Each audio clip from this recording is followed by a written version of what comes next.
Mi padre, abogado jubilado de 65 años, me obligó a firmar un préstamo de 200.000 € porque es tu deber. 3 semanas después, descubrí por qué. Y desde ese día, ya no lo llamé papá. Me llamo Luis Ortega, tengo 33 años y hasta hace poco creía que el respeto a un padre era sagrado. Crecí escuchando frases como en esta familia nadie le da la espalda a un Ortega o la palabra de tu padre es ley. Crecí creyéndolo. Pero el 12 de octubre, mientras firmaba frente al gerente del banco, algo dentro de mí se quebró. No por el dinero, que ni siquiera era mío, sino por la mirada de mi padre, fría, calculada, como la de un cliente cerrando un trato. Firma, hijo. Es solo un trámite. Dijo, con ese tono que usaba para dictar sentencias cuando aún ejercía. Y yo, temblando, firmé. Esa tarde no dormí. En casa, mi madre sirvió la cena en silencio, con los ojos clavados en el plato. Mi padre hablaba de responsabilidad, legado y familia, pero su discurso sonaba a excusa. Cuando terminé de comer, subí a mi cuarto y miré mis manos manchadas de tinta. Me ardían. Había firmado mi ruina sin saberlo. Durante los días siguientes, traté de convencerme de que lo había hecho por una buena razón. Mi padre había sido un hombre honorable, juez suplente, abogado civilista, respetado en el Colegio de Madrid durante décadas. Siempre me enseñó que la honestidad era el escudo de un hombre. Pero entonces, ¿por qué necesitaba un préstamo a mi nombre? Porque el banco no me lo concede a mí, había dicho. Porque me debes todo lo que eres, había añadido. Y remató, porque es tu deber, Luis. Esa última frase me atravesó como una sentencia. No un ruego, no una súplica. Una orden. Yo sabía que algo no encajaba. Pero crecí temiendo más su silencio que sus gritos. Así que callé. Los primeros días después de firmar, él parecía rejuvenecido. Iba al despacho temprano, revisaba papeles, hablaba por teléfono con antiguos clientes que hacía años no lo buscaban. Mi madre, en cambio, se apagó. Dejaba el café servido y se encerraba en la habitación. Una noche la escuché llorar. No debiste hacerlo, susurró. Y él, con la voz que usaba cuando no aceptaba réplica, respondió, calla, Elena. Es por todos. Por todos. Pero ese todos nunca nos incluía. El préstamo se activó el 15 de octubre. Lo sé porque me llegó una notificación del banco con la palabra aprobado en verde. 200.000 € a mi nombre. Mi firma. Mi deuda. La descripción decía, Inversión Conjunta Ortega y Asociados. Una empresa que, según los registros, había sido disuelta hace 6 años. Ahí supe que algo más grande estaba pasando. No era una equivocación ni un favor. Era un montaje. Pasé días sin hablarle. En la cena, él fingía normalidad, hablaba del clima o de política, y yo masticaba el silencio. Hasta que una mañana, mientras se duchaba, tomé las llaves de su despacho y bajé al sótano. El lugar olía a cuero y polvo viejo. Carpetas alineadas, cajas con etiquetas, casos cerrados 2009, testamentos, contratos. En el fondo, una gaveta con un nombre escrito en tinta azul, Proyecto Valdecantos. La abrí. Dentro había copias de escrituras, correos impresos y un contrato con fecha del 4 de septiembre. En el encabezado, mi nombre. En el margen, la firma de mi padre. Y al pie, en letras pequeñas, garantía personal irrevocable sobre patrimonio del firmante. Mi patrimonio. Mi vida. Firmada como colateral. Sentí un calor subirme al rostro, una mezcla de rabia y traición que me hizo temblar. Llevé los papeles a mi habitación, los escondí bajo la cama y no dormí. A la mañana siguiente, lo enfrenté. Papá, ¿qué es el Proyecto Valdecantos? Me miró sin parpadear. No es asunto tuyo. Usaste mi nombre. Le grité. Él dejó el periódico sobre la mesa, muy despacio, y me miró como si fuera un desconocido. Cuida tu tono, Luis. Soy tu padre. ¿Y eso te da derecho a endeudarme por 200.000 €? Su expresión no cambió. Te da derecho a no cuestionarme. Ahí supe que la figura que yo había llamado padre durante 30 años no era un hombre honorable. Era un estratega, un manipulador que ahora me usaba como su tapadera. Y lo peor, todavía no tenía idea de para qué. 3 semanas después, mientras intentaba reunir los papeles para impugnar el préstamo, descubrí la verdad. No era un error, ni una inversión. Era una operación encubierta para salvar a alguien más. Esa noche, al abrir la carpeta oculta en su ordenador, protegida con la contraseña que usaba desde siempre, Lex 1978, encontré los extractos de sus cuentas y un archivo titulado MG, Transferencias Confidenciales. Lo que vi me heló la sangre. Las transferencias no iban al banco. Iban a una cuenta a nombre de Marina Gómez Ortega. Mi hermana. Muerta desde 2010. Y en ese momento entendí que nada de lo que había firmado era por familia. Era por un secreto que llevaba 15 años enterrado. Uno que estaba a punto de resucitar. Si alguna vez sentiste que tu familia te pedía demasiado, quédate conmigo. Porque esta historia no trata de dinero, sino del precio de la verdad. Me llamo Luis Ortega, tengo 33 años y vivo en un piso alquilado en el barrio de Chamberí, en Madrid. Trabajo como contable en una empresa de reformas. Es un empleo tranquilo, casi invisible, de esos donde nadie te felicita, pero todos notan si cometes un error. Mis días transcurren entre hojas de Excel, llamadas de proveedores y cafés recalentados. Hasta hace poco, creía llevar una vida sencilla, sin grandes sobresaltos. No era rica, pero era mía. O eso pensaba. Mi padre, José Ortega, fue abogado durante 40 años. Se jubiló hace 5, aunque la palabra jubilado nunca le gustó. El cerebro no se retira, decía cada vez que alguien lo felicitaba por su retiro. Tenía una biblioteca entera en casa, estanterías de caoba, olor a papel viejo, tomos de derecho civil, penal, constitucional. Ese despacho era su templo, y nuestro campo de batalla. Yo no seguí sus pasos. Estudié contabilidad, una decisión que él nunca aceptó del todo. Los contables obedecen. Los abogados mandan, me dijo una vez, mientras me miraba como si lo hubiese traicionado. Mi madre, Elena, fue maestra de primaria. El tipo de mujer que habla poco, pero observa todo. Llevaba 3 décadas sosteniendo en silencio las grietas de mi padre.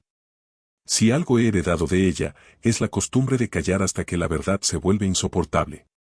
Cuando mi hermana Marina murió en 2010, a los 22 años, todo cambió. Oficialmente fue un accidente de coche en la carretera de Burgos. Conducía sola, de noche. El informe policial fue claro: exceso de velocidad, pérdida de control, impacto contra el guardarraíl. Mi padre organizó el funeral como quien redacta un contrato. Sin lágrimas, sin abrazos, sin pausa. Mi madre se derrumbó. Yo tenía 18 y aprendí que el dolor, en nuestra familia, debía disimularse. Durante años, su nombre no volvió a pronunciarse. Marina era un tabú, un fantasma que rondaba los silencios de la casa. Cuando encontré esas transferencias a nombre de Marina Gómez Ortega, mi cerebro se negó a entender. ¿Por qué habría mi padre de enviar dinero, mes a mes, a una cuenta de alguien muerta hace 15 años? ¿Por qué las cantidades eran exactas, 6.500 euros cada 30 días? Revisé los movimientos. Todo había empezado en enero de 2011, justo 6 meses después de su muerte. 173 transferencias. Más de 1 millón de euros en total.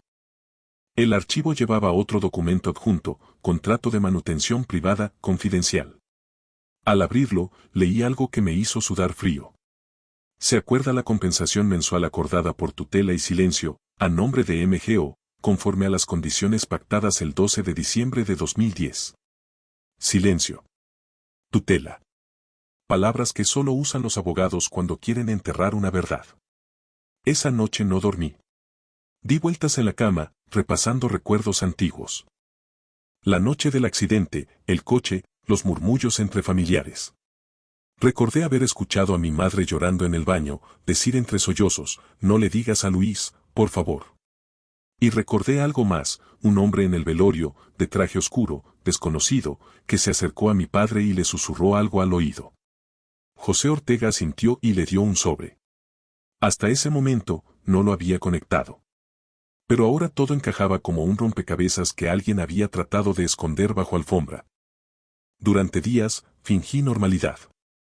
En el trabajo, nadie notaba mi nerviosismo. En casa, mi madre evitaba mi mirada. Pero cada noche, el peso del secreto crecía. Un viernes, decidí enfrentarla. Mamá, le dije mientras lavaba los platos, ¿tú sabías que papá me hizo firmar un préstamo? Dejó de frotar la esponja. Sí. ¿Y no pensaste en advertirme? No puedo hablar de eso, Luis. ¿Por qué no? Porque no entenderías. La rabia me subió a la garganta. No entendería que me haya usado como su testaferro. ¿Eso es lo que no entendería? Ella dejó caer el plato. Se rompió contra el fregadero. Baja la voz. Susurró. Si te oye, será peor. Esa frase me perforó. Si te oye, será peor. No era una advertencia cualquiera. Era miedo. Mi madre tenía miedo de mi padre. Aquella noche no pude soportarlo. Abrí su ordenador de nuevo, buscando más. En el correo encontré un intercambio reciente con alguien que firmaba MG. El último mensaje, fechado apenas 3 semanas atrás, decía: las condiciones se cumplen. No volveré a contactarte. Pero si rompes el acuerdo, lo sabrán todos. Mi padre le había contestado con una línea fría, sin firma. No volverás a tener motivos para hacerlo. No dormí en casa esa noche. Caminé hasta el retiro con la cabeza a punto de estallar. Si Marina estaba muerta, ¿quién era MG? Si Marina estaba viva, ¿por qué mi padre la mantenía escondida? El domingo siguiente, mi madre me dejó una nota sobre la mesa. No lo enfrentes. Te destruirá igual que a ella. La hoja temblaba de haber sido escrita con mano nerviosa. Ahí supe que el problema no era el préstamo. Era el secreto detrás de él. Y aunque no lo sabía todavía, ese secreto tenía nombre, rostro, y respiraba. La primera grieta fue la firma en aquel contrato. La segunda, la voz temblorosa de mi madre. La tercera, el mensaje que recibí 2 días después, desde un número oculto. Deja de buscar. Marina no está muerta. Pero si sigues, lo estará. La noche del mensaje no dormí. Revisé el número 20 veces, traté de rastrearlo, pero era imposible, remitente desconocido. La amenaza era breve, pero precisa. Deja de buscar. Marina no está muerta. Pero si sigues, lo estará. La leí una y otra vez, como quien no cree lo que ve. Me temblaban las manos. ¿Marina, viva? Esa palabra me hizo sentir vértigo. Todo el cuerpo me ardía. Recordé su funeral, la urna con cenizas, las lágrimas de mi madre. ¿Qué habíamos enterrado entonces? ¿Una mentira? No aguanté más. Llamé a mi madre a las 2 de la madrugada. Mamá. ¿Marina está viva? Un silencio largo, tan largo que pude escuchar su respiración cortada. Luis, no hagas esto, respóndeme. Grité. ¿Está viva? Del otro lado, un sollozo ahogado. No puedo hablar, susurró. Tu padre lo sabría. El teléfono se cortó. A la mañana siguiente, fui directo a casa de mis padres. Era sábado. Mi padre estaba en el jardín, leyendo el periódico, impecable como siempre, con su bata gris y un café servido en taza de porcelana. El hombre que me enseñó a no levantar la voz. El hombre que me obligó a firmar un préstamo de 200.000 euros. El mismo que, quizás, había fingido la muerte de mi hermana. Necesito hablar contigo, le dije, sin saludar. Él no levantó la vista del periódico. Hazlo corto. ¿Dónde está Marina? Su mano se detuvo a medio camino. El silencio fue inmediato. Bajó el periódico despacio. Sus ojos azules me perforaron. Ten cuidado con lo que insinúas, hijo. No estoy insinuando nada. Estoy preguntando. Tu hermana está muerta. Entonces explícamelo, le lancé el móvil con el mensaje en pantalla. Explícame esto. Su expresión no cambió. Solo un leve movimiento de mandíbula, un tic nervioso que no le conocía. Alguien te está manipulando. ¿Quién? ¿Tú? ¿El banco? ¿Marina? Me incliné hacia él. Vi las transferencias. Vi el contrato. Más de 1 millón de euros a su nombre. Su voz cambió, se volvió gélida. Tú no tenías derecho a mirar eso. ¿Y tú sí tenías derecho a usarme? Di un paso más, temblando. Me endeudaste, papá. Me hiciste firmar sin decirme que estabas financiando un fantasma. Entonces hizo algo que me heló. Sonrió. Una sonrisa vieja, cínica. No entiendes nada, Luis. No es lo que piensas. Entonces dímelo. No. ¿Por qué no? Porque hay cosas que, si las dices, destruyen lo poco que queda. Ahí me di cuenta, no era solo miedo lo que veía en él. Era culpa. ¿Qué hiciste, papá? Pregunté, casi en un susurro. Él cerró el periódico, lo dobló con calma y lo dejó sobre la mesa. Lo que debía hacer, dijo. ¿Qué significa eso? Que salvas a la familia, aunque duela. Salí de la casa con las piernas temblando. Mi madre estaba en el pasillo. Me sujetó el brazo al pasar. No vuelvas, por favor, me dijo al oído. No sabes con quién te estás metiendo. Esa frase me persiguió todo el día. No sabes con quién te estás metiendo. Como si hubiera alguien más. Esa noche, decidí ir más allá. Volví al ordenador de mi padre, pero esta vez accedí a las copias de seguridad. Allí encontré un correo enviado a una dirección extraña, mg@fundacionvaldecantos.org. El asunto decía, entrega mensual confirmada. Y el cuerpo del mensaje. El joven no sospecha. Todo sigue bajo control. El joven. Yo. Sentí el estómago darme la vuelta. Abrí el navegador y busqué esa fundación. Tenía sede en las afueras de Madrid, en un complejo discreto de 3 edificios con nombre neutro, Centro de Rehabilitación y Apoyo Social Valdecantos. Dirección, Camino de los Fresnos, 42. Al día siguiente, conduje hasta allí. El lugar estaba rodeado de pinos, con un portón metálico y un guardia en la entrada. Buenos días, dije, intentando sonar tranquilo. Busco a la señora Marina Gómez Ortega. El guardia, un hombre alto con chaleco azul, me miró con extrañeza. ¿Familia? Hermano. Revisó una lista en su tablet. No hay nadie con ese nombre aquí. ¿Está seguro? Segurísimo. Pero en el buzón de entrada, oxidado, vi algo que me congeló, una carta doblada con un remitente parcial visible. M.G. Ortega, Pabellón 2. El guardia siguió mi mirada y cerró la puerta de golpe. No puede estar aquí, señor. Me fui con el corazón desbocado. Esa noche, al llegar a casa, encontré un sobre bajo mi puerta. Sin remitente. Dentro, una sola hoja escrita a mano, con una caligrafía que reconocería incluso dormido. Era la letra de Marina. No vengas. No estoy muerta, pero si me encuentras, él también caerá. Y cuando caiga, se llevará a todos consigo. M. Se me cayó el papel. Me apoyé contra la pared, mareado. Mi padre había mentido, manipulado, usado mi nombre para cubrir algo más oscuro que un préstamo. Y mi hermana estaba viva. Respiré hondo. Por primera vez en mi vida, decidí no obedecerle. Al día siguiente, volvería a Valdecantos. No importaba lo que costara. Si él había enterrado a una hija viva, yo iba a desenterrarla. Con mis propias manos. Las semanas que siguieron al sobre en mi puerta fueron una sucesión de llamadas, papeles y noches sin dormir, pero también fueron la primera vez en años en que sentí que algo de verdad se movía en nuestra casa. No era el movimiento de la rutina que papá ordenaba a su antojo, era el temblor de una verdad que empezaba a sacudirse los escombros.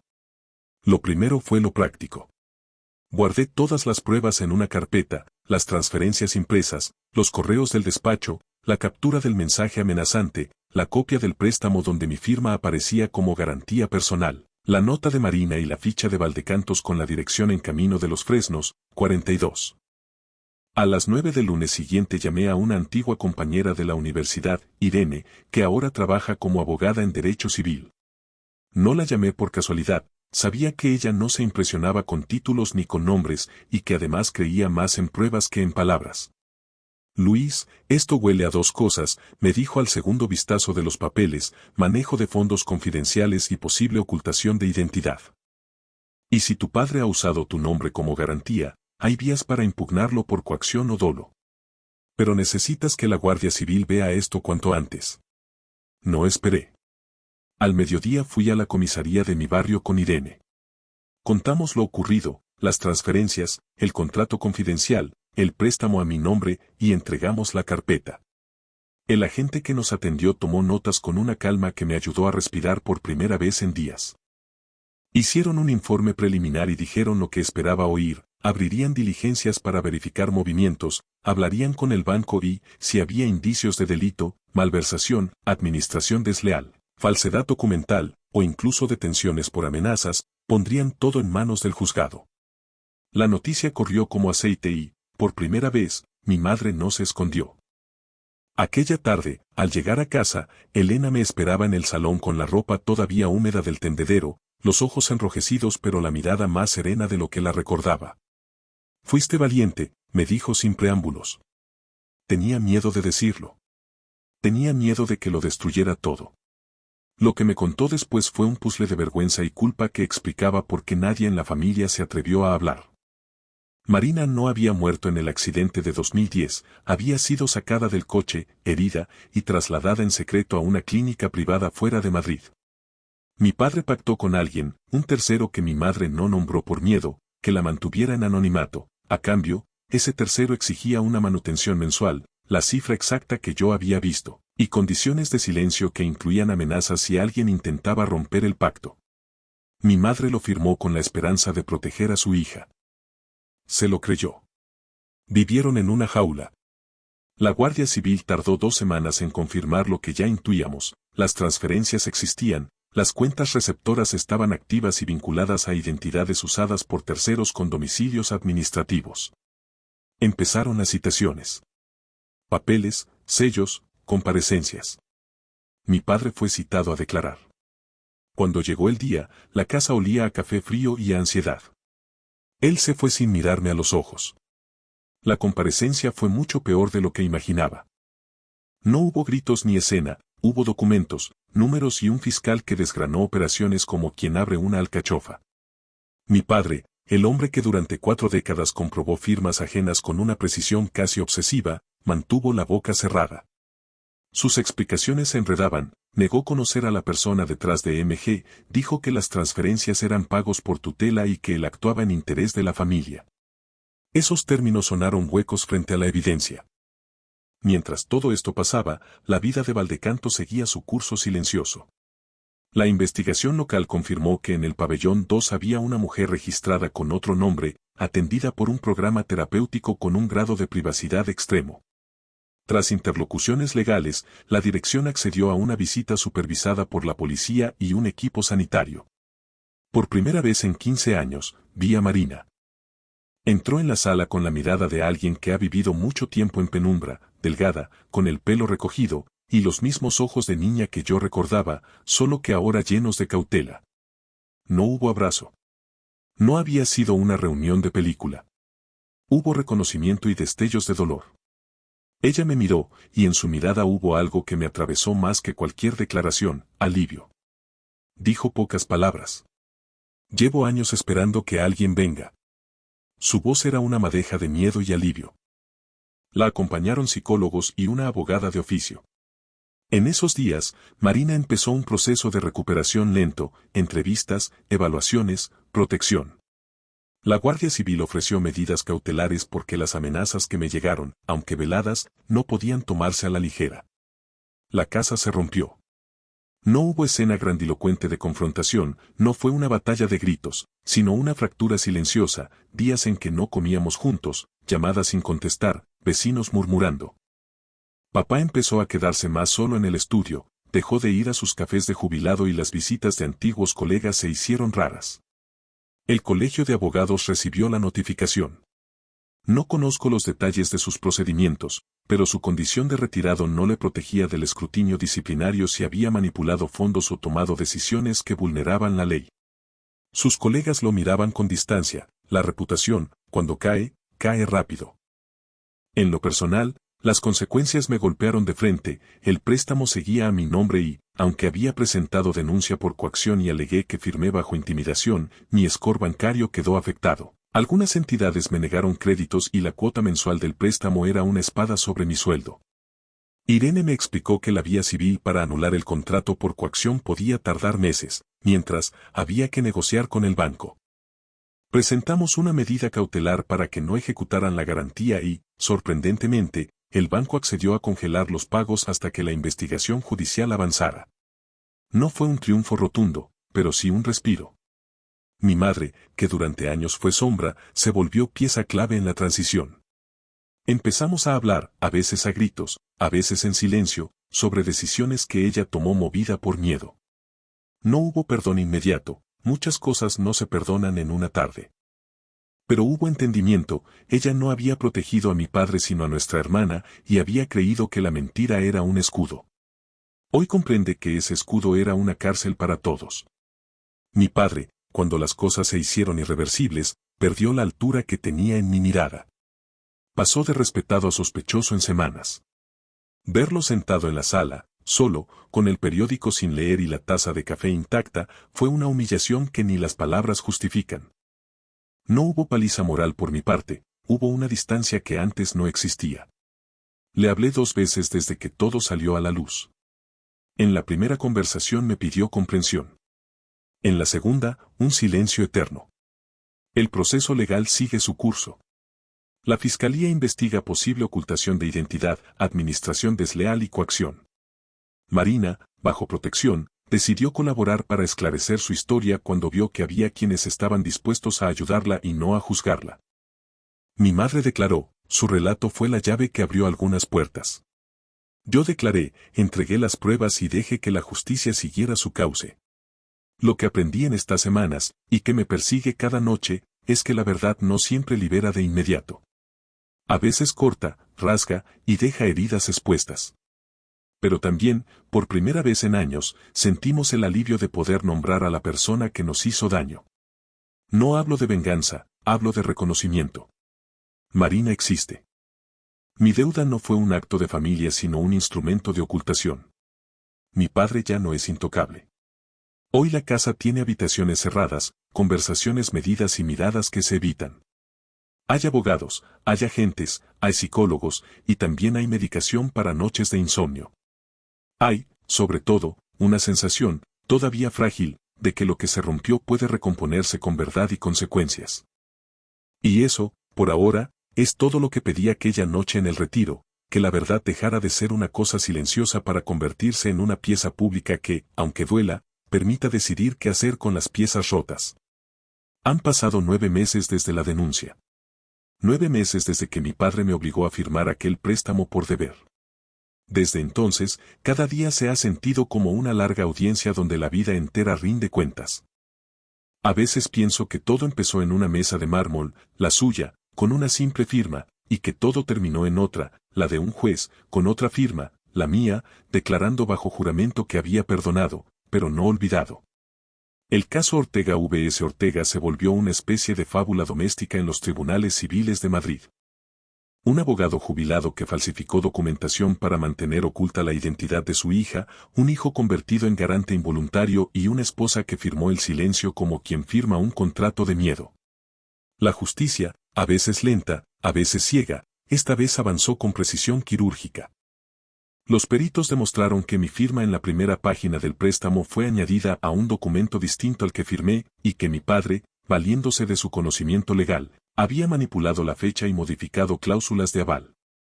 Los correos y las transferencias confirmaron que el dinero nunca fue para una inversión, sino para sostener una red de pagos destinada a una mujer bajo tutela encubierta, mi hermana Marina, viva, oculta y vigilada. El juez dictaminó lo inevitable: falsedad documental, administración desleal y coacción. Condena: 5 años de prisión suspendida, devolución del préstamo a mi nombre y la inhabilitación perpetua para ejercer funciones jurídicas. Para muchos, fue una pena leve. Para él, fue la mayor de todas, la vergüenza pública. El día de la sentencia, entró al juzgado con su traje gris y su bastón de nogal. Caminaba más lento, más pequeño, pero aún con la mirada altiva.